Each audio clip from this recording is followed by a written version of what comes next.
model GDB. This geodatabase contains 2 vector polygons, ASMAT and parts, and 2 rasters, FEMA and land cover. So we're telling you what the data are. The rasters are classified on a 1 to 3 scale where high park suitability is 3, or 1, and low park suitability is 3.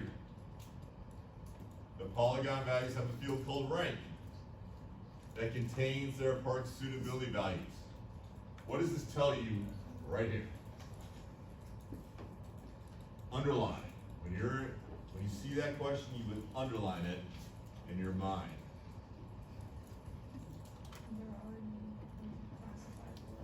They're already classified, meaning you don't have to reclassify them. How many of you reclassified or tried to? All right. Don't do that. Okay? Don't do that. Because if you start to try to reclassify when it's not needed, you're going down a rabbit hole. Okay? You don't want to go down. Understand the question. Make sure you understand the question. Okay? And since the vector data already has the values in it, in the attribute table, right? There's no need to reclassify. All right? So you're going to create a spatial model builder model that combines these 4 input layers. Now, when it says combines these 4 input layers, what is the only thing we know we have to do at this stage right now other than not reclassify? Yeah. Polygon to raster. Yeah, because the only way we're combining these is changing those 2 vector layers to raster. You cannot run a cell stats with vector input. Everything has to be raster. Okay? So then you should also be able to determine, right, such that all cells in the output raster reflect the highest park constraint. Right? And we know that high park suitability, right, is the opposite of highest constraint. Because it says here, right, i.e. least suitability or suitable ranking. All right? So we want to find all of the cells with the highest value, right, of all the inputs. We have 4 inputs. Those 4 inputs can range in a value of 1 through 3. If all of the inputs had a value of 1, right, which is high suitability, and 1 had a value of 3, low suitability, or highest constraint, right? What would we want to run to make sure we see that 3? The highest constraint. What cell stat? Max. Max. Okay, so if you ran max, you're probably in good shape, and you probably got results like we're expecting.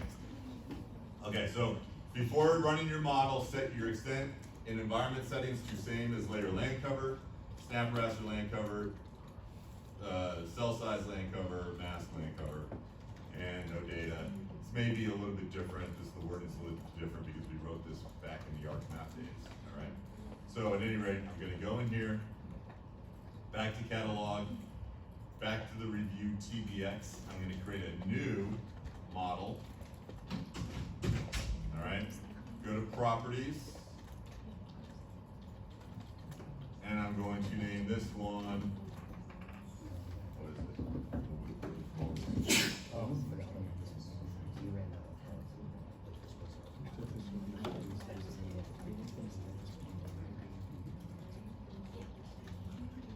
Model. No, model, it's called model. Yeah, whatever. Let's just say park. Or Q2, that's what I'm going to call this, Q2. Question set 2.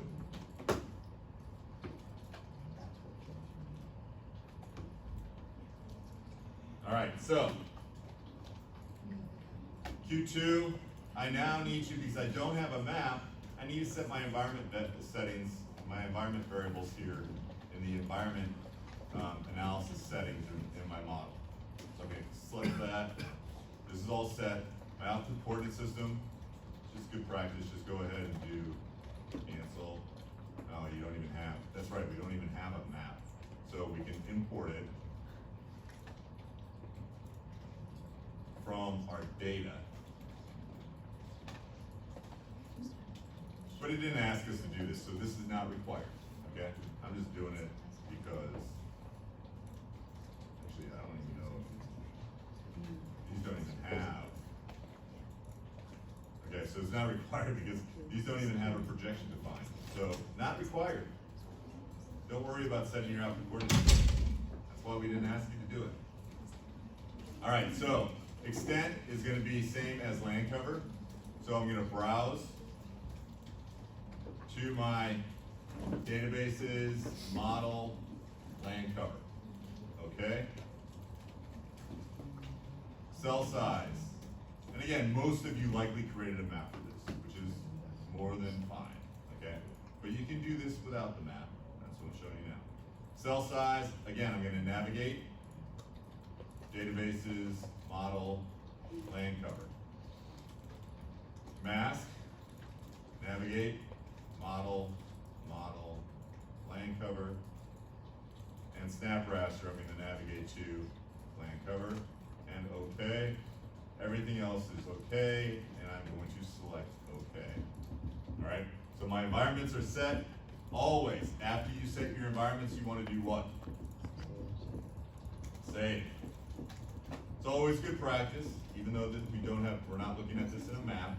It is always good practice to look at your data, okay, as well. Yeah. Would there be a difference if you set that to what was the other one? FEMA? No, If they're all set the same.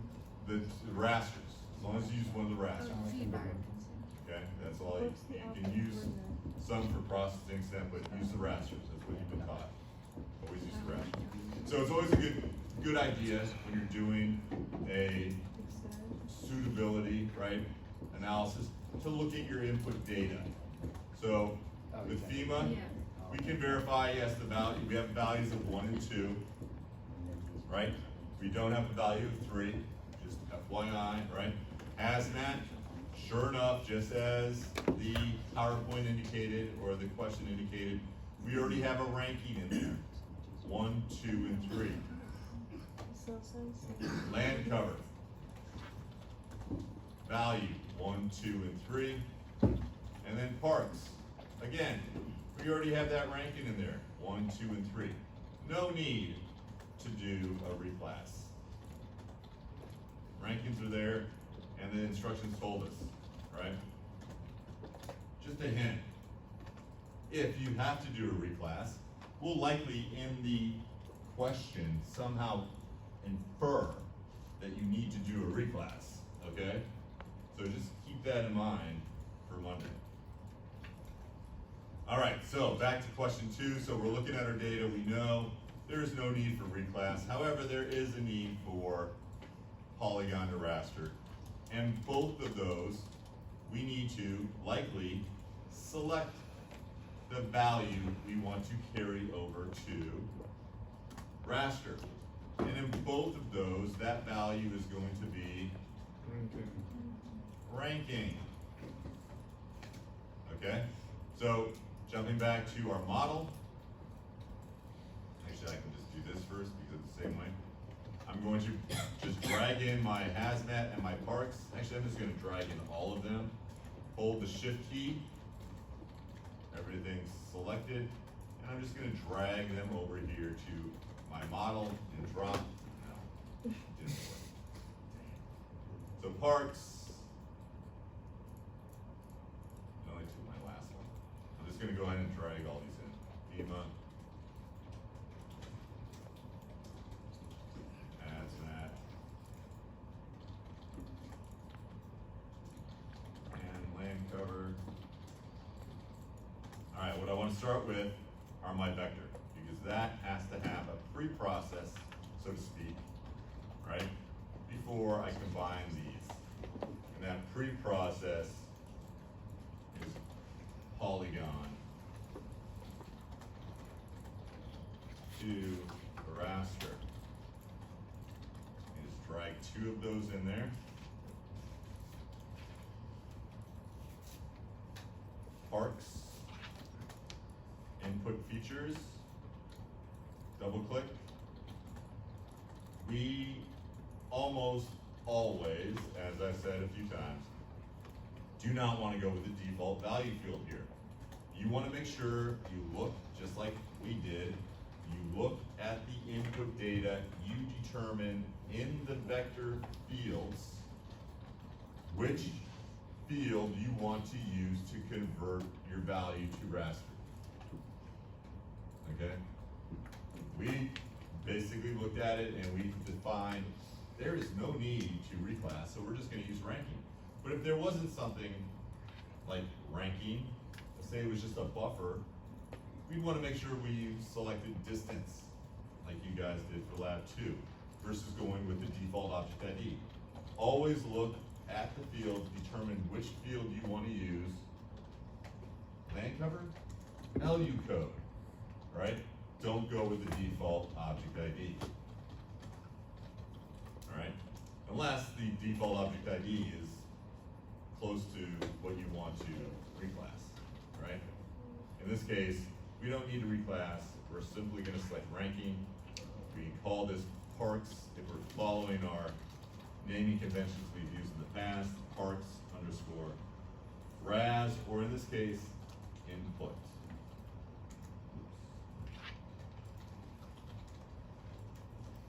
Cell center none, land cover is already set. Good. Auto layout. Oh, it did drag them all in. You were trying to tell me that? I just missed it because I didn't do my auto layout. Darn. Alright, so I'll just delete all these other ones.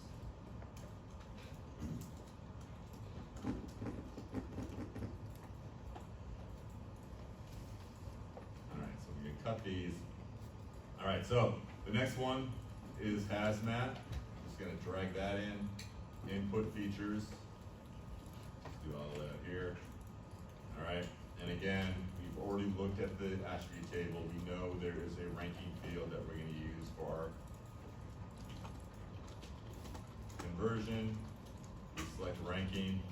We call this hazmat input. Why am I calling this input? Because there's no need to do a reclass. This is going straight into cell stats. All right? What you'll see from this practice question exercise is don't overthink things. What's the next step here? Cell stats. Cell stats, that's it. This is it.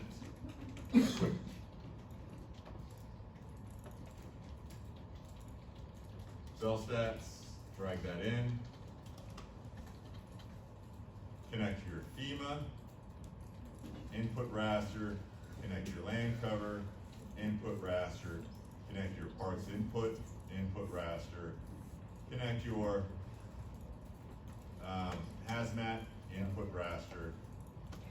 As we defined, when we were looking at the question, if we want the highest constraint to show the least suitability, we're gonna want to run, we can call this cell stat out, or part, or whatever.